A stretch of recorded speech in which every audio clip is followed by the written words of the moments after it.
मंगलवार व्रत कथा। एक समय की बात है, एक ब्राह्मण दंपत्ति की कोई संतान नहीं थी, जिस कारण वह बेहद दुखी थे।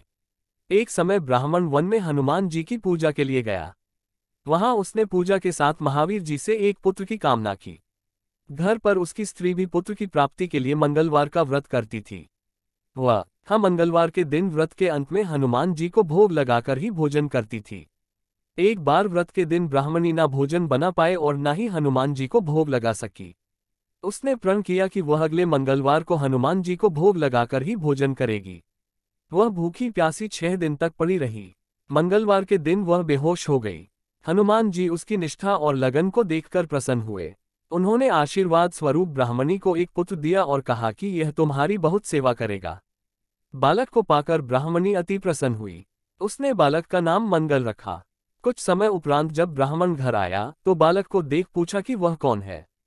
पत्नी बोली कि मंगलवार व्रत से प्रसन्न होकर हनुमान जी ने उसे यह बालक दिया है। ब्राह्मण को अपनी पत्नी की बात पर विश्वास नहीं हुआ। एक दिन मौका देख ब्राह्मण ने बालक को कुएं में गिरा दिया। घर पर लौटने पर ब्राह्मणी ने पूछा कि मंगल कहाँ है। तभी पीछे से मंगल मुस्कुराकर आ गया। उसे वापस देखकर ब्राह्मण आश्चर्यचकित रह गया। रात को हनुमान जी ने उसे सपने में दर्शन दिए और बताया कि यह पुत्र उसे उन्होंने ही दिया है।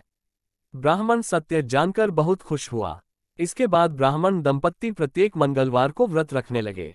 जो मनुष्य मंगलवार व्रत कथा को पढ़ता या सुनता है और नियम से व्रत रखता है, उसे हनुमान जी की कृपा से सब कष्ट दूर होकर सर्व सुख प्राप्त होता है और हनुमान जी की दया के पात्र बनते हैं।